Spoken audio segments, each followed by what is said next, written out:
Hello dear student, welcome to my channel easy to easier. इस video में हम पढ़ेंगे अंशों का हरण फॉर फीचर ऑफ शेयर। तो वीडियो के अंत तक बने रहिए।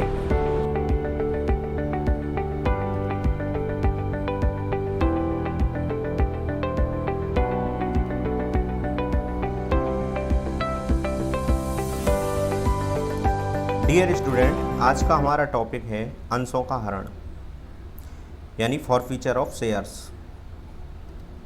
इसका अर्थ होता है जब कोई अंशधारी अंश की एक या अधिक किस्तों को चुकाने में असमर्थ रहता है और कंपनी उसके द्वारा दिए गए धन को जब्त कर लेती है और उसका नाम अंशधारियों की सूची से हटा देती है या उसकी सदस्यता को रद्द कर देती है, तो इस प्रक्रिया को ही अंशों का हरण कहते हैं। अब इस केस में कंपनी अपने यहाँ क्या जर्नल एंट्री करती है, देखिए। Journal entry of forfeiture of shares in the books of company. सबसे पहले share capital account DR, second number पर security premium account DR. Security premium को उसी केस में डीआर किया जाएगा जब अंशधारी ने प्रीमियम वाली किस्त को नहीं चुकाया है। इसके बाद आता है to share unpaid call. Unpaid call के अंतर्गत उन किस्तों को लिखते हैं जो कर्मचारी ने नहीं चुकाई हैं।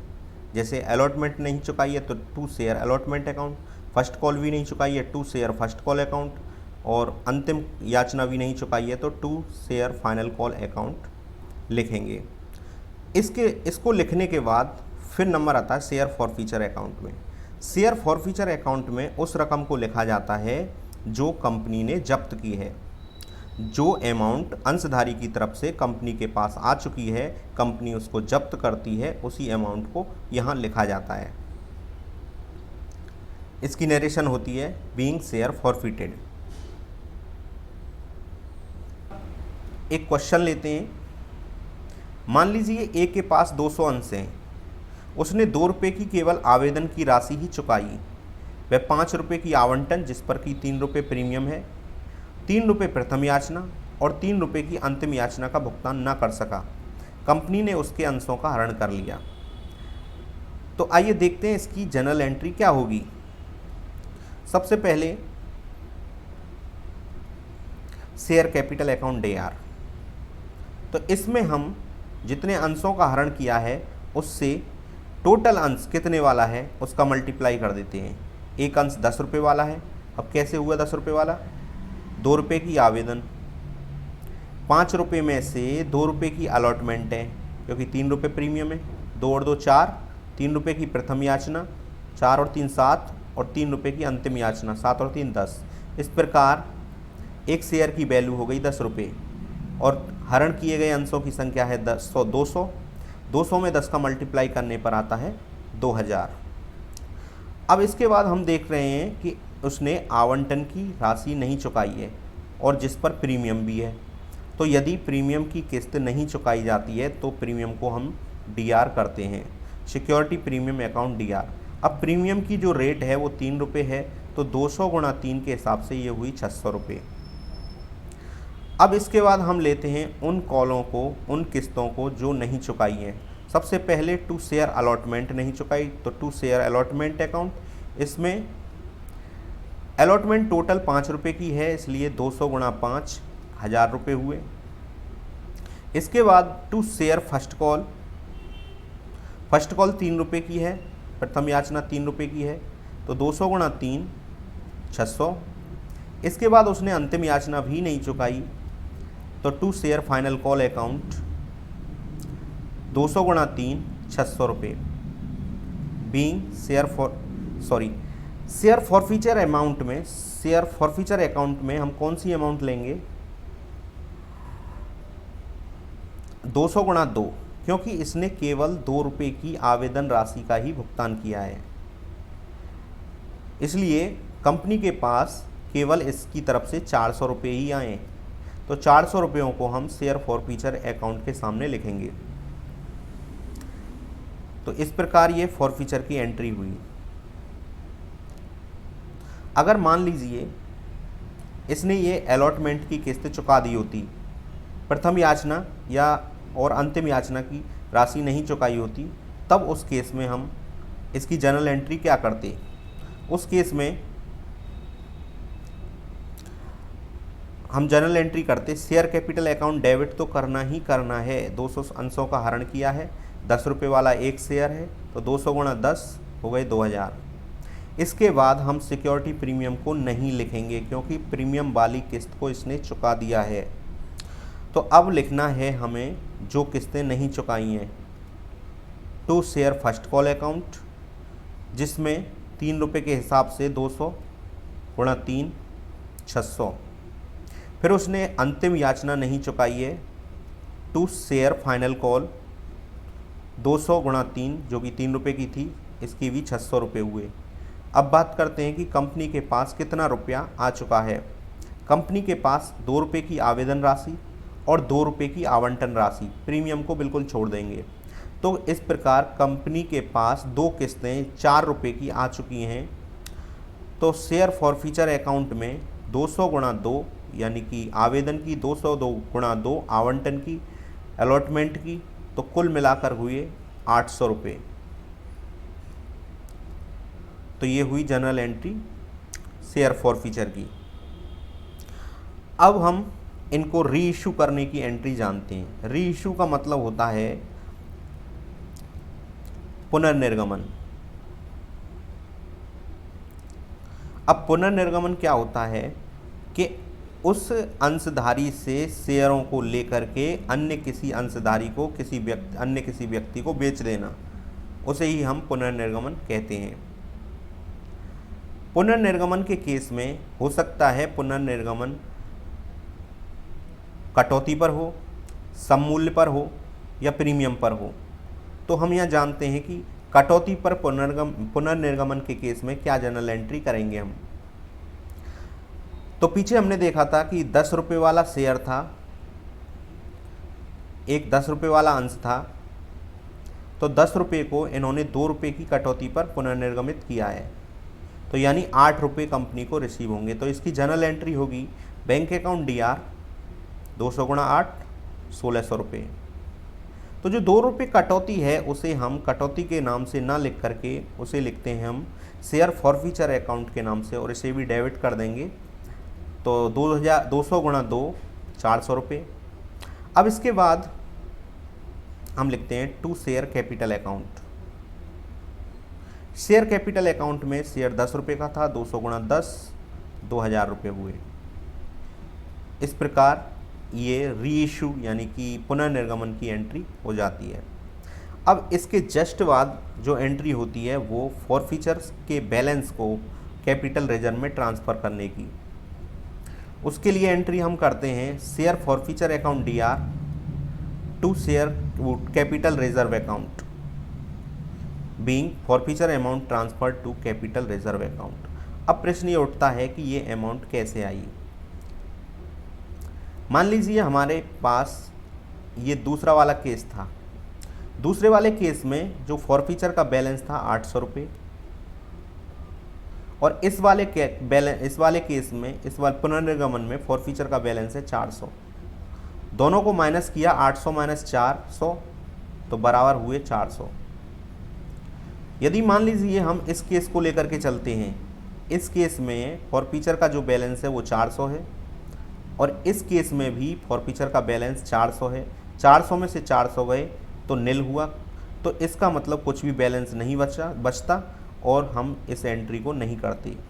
यह एंट्री तभी की जाती है जब फॉरफीचर के बैलेंस में, दोनों एंट्रियों के फॉरफीचर के बैलेंस में अंतर आता है। दोनों कौन सी? एक तो फॉरफीचर की हरण की और दूसरी पुनर्निर्गमन की। उन दोनों में जो फॉरफीचर होता है, पहले केस में यानी कि हरण के केस में फॉरफीचर का बैलेंस क्रेडिट होता है, और दूसरे केस में यानी पुनर्निर्गमन के केस में फॉरफीचर का बैलेंस डेबिट होता है। क्रेडिट और डेबिट को माइनस करने के बाद जो बैलेंस बचता है उसे ही हम कैपिटल रिजर्व में ट्रांसफ़र कर देते हैं। तो डियर स्टूडेंट, अब बढ़ते हैं अपने अगले क्वेश्चन की ओर। एक कंपनी ने 4000 अंशों का प्रत्येक 10 रुपये वाला था निर्गमन किया। किस्तें इस प्रकार थीं: 2 रुपये आवेदन, 2 रुपये आवंटन, 3 रुपये प्रथम याचना, 3 रुपये अंतिम याचना। 500 अंशों के लिए आवेदन प्राप्त हुए, अतिरिक्त राशि को आवंटन के साथ समायोजन किया गया। ए के जिसके पास 200 अंश थे उसने 2 रुपये की केवल आवेदन की राशि ही चुकाई। कंपनी ने उसके अंशों का हरण कर लिया, 9 रुपये प्रति अंश पर पुनर्निर्गमित किया और हरण संबंधी लेखे करिए। तो सबसे पहले इस क्वेश्चन में हमें ये जानना है कि कंपनी के पास कितने अंश अतिरिक्त यानी एक्स्ट्रा आए हैं। एक्स्ट्रा अंशों की संख्या हुई 1000। 1000 क्यों? क्योंकि कंपनी ने जो निर्गमन किया है वो 4000 अंशों का किया है और कंपनी के पास जो आवेदन आए हैं वो 5000 अंशों के लिए आए हैं। इन दोनों का अंतर हुआ 1000। अब 1000 अंशों पर कितनी रकम कंपनी के पास आ चुकी है? 2000, क्योंकि 2 रुपये की आवेदन राशि है और आवेदन की राशि सब अंशधारियों ने चुकाई होगी। 1000 पर 2 रुपये के हिसाब से 2000 हुए एडवांस अमाउंट। अब इसके बाद जानते हैं कि ये 2000 जो अमाउंट है वो कुल 4000 अंशों पर है। एडवांस ऑन 4000 शेयर यानी 4000 अंशों पर एडवांस की राशि हुई 2000 रुपये और जिसके पास 200 अंश हैं उसकी इसमें कितनी एडवांस राशि होगी? तो 200 शेयरों पर एडवांस की राशि हुई 2000 मल्टीप्लाइड 200 बटे 4000, ये आई 100 रुपये। तो कह सकते हैं जो अंशधारी ए है जिसके पास की 200 शेयर हैं उसने 100 रुपये एडवांस में दे रखे हैं। तो अब हम जानते हैं उसने आवंटन की राशि नहीं चुकाई, तो आवंटन का उस पर कितना ड्यू है? टोटल ड्यू अमाउंट आवंटन की राशि उसके हिसाब से 200 गुणा 2 बराबर 400, क्योंकि 200 अंश हैं और आवंटन की राशि 2 रुपये है, 400 हुई। उसमें से जो एडवांस एप्लीकेशन के साथ दिया है वो माइनस कर दिया बराबर 300। तो ये 300 रुपये उसकी अलॉटमेंट पर ड्यू है। तो आइए जानते हैं इसकी एंट्री, इसको एंट्री में किस प्रकार समायोजित किया जाएगा। सबसे पहले शेयर कैपिटल अकाउंट DR 200 गुणा 10, क्योंकि एक शेयर 10 रुपये वाला है, हुए 2000। 2 शेयर अलॉटमेंट अकाउंट 300, जो कि हमने यहाँ पे निकाली है 300। 2 share first call account, first call की जो किस्त की जो अमाउंट वो रकम है 3 रुपये प्रति अंश है, तो 200 गुणा 3 600 हुए। 2 share final call, final call भी 3 रुपये की है, तो 200 गुणा 3 600 हुए। यहाँ हमने वो किस्त लिखी है जो ए अंशधारी ने नहीं चुकाई है। 2 share forfeiture account, forfeiture account में कौन सी अमाउंट लिखी जाएगी? जो कंपनी के पास आ चुकी है और कंपनी ने उसे जब्त कर लिया है। तो कंपनी के पास कितनी राशि आई है? एक तो 2 रुपये की आवेदन की राशि उसने चुका दी, तो 200 गुणा 4, 200 गुणा 2 के हिसाब से 400, और एडवांस जो आया है ए का 100 रुपये वो और प्लस कर दिया, तो टोटल मिला के हुए 500 रुपये। Okay dear student, being share forfeited. अब इसके बाद हरण करने के बाद कंपनी ने उन अंशों का पुनर्निर्गमन किया है 9 रुपये प्रति अंश पर, यानी 1 रुपये कटौती पर। तो आइए देखते हैं इसकी एंट्री किस प्रकार होगी। बैंक अकाउंट DR 200 गुणा 9, 9 रुपये पर पुनर्निर्गमन किया है 1800 रुपये। शेयर फॉरफीचर अकाउंट DR यानी 1 रुपये डिस्काउंट, 1 रुपये कटौती पर निर्गमन किया है पुनर्निर्गमन, तो 1 रुपये के हिसाब से ये हुए 200 रुपये। 2 शेयर कैपिटल अकाउंट 10 रुपये के हिसाब से 2000, बीइंग शेयर रीइश्यूड। इसके बाद जो बैलेंस है फॉरफीचर का, डेबिट और क्रेडिट का, वो ट्रांसफ़र होगा कैपिटल रिजर्व अकाउंट में। तो देखते हैं कितना बैलेंस बचता है।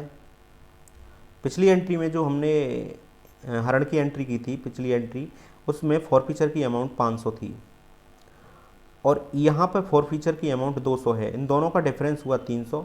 तो अब कैपिटल रिजर्व में ट्रांसफ़र होंगे 300 रुपये। शेयर फॉरफीचर अकाउंट DR 300 रुपये, 2 कैपिटल रिजर्व अकाउंट 300 रुपये, being forfeiture amount transfer to capital reserve account. तो स्टूडेंट्स, आपने देखा कि हरण की 3 एंट्रियां होती हैं। यहाँ पर एक बात याद रखने योग्य है, ये तीनों एंट्रियां सभी किस्तों की एंट्री करने के बाद होंगी, यानी कि 2 एंट्रियां अलॉटमेंट की, 2 एंट्रियां आवंटन की, 2 एंट्रियां एप्लीकेशन की, 2 एंट्रियां अलॉटमेंट की, 2 एंट्रियां फर्स्ट कॉल की, 2 एंट्रियां फाइनल कॉल की करने के बाद फिर तीसरे नंबर पे ये फॉरफीचर की, वो लास्ट नंबर पे फॉरफीचर की, फिर उसके बाद री इशू की, फिर उसके बाद ट्रांसफ़र की। कभी कभी प्रश्न में क्या होता है कि कंपनी किसी अंशधारी के अंशों का हरण अंतिम याचना मांगने से पूर्व ही कर लेती है। तो उस केस में हम शेयर कैपिटल अकाउंट में पूरे 10 से गुणा ना करके 7 रुपये से गुणा करेंगे। 2 और 2 4 और 3 7, 7 रुपये से मल्टीप्लाई करेंगे और इन 3 रुपये से नहीं करेंगे। फिर उसके बाद जब हरण की एंट्री हो जाएगी, फिर फाइनल कॉल की अमाउंट को ड्यू करेंगे।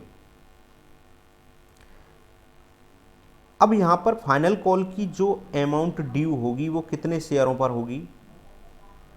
वो 4000 में से 200 अंशों को घटाने के बाद 3800 अंशों पर होगी और 3800 अंशों पर ही अंतिम याचना प्राप्त की जाएगी। फिर अंतिम याचना यानी फाइनल कॉल को ड्यू और रिसीव करने के बाद जब री इशू की एंट्री होगी, फिर उसके बाद कैपिटल रिजर्व में ट्रांसफ़र करने की होगी। ओके, इस वीडियो में इतना ही। आशा करता हूँ आपको यह वीडियो समझ में आ गई होगी। अगर आपकी कोई समस्या हो, कोई क्वेरी हो तो कमेंट्स बॉक्स में ज़रूर लिखें। और हाँ, यदि आपको कोई टॉपिक कठिन लगता है तो कमेंट्स बॉक्स में अवश्य लिखें, मैं उस पर वीडियो अवश्य बनाऊंगा। धन्यवाद।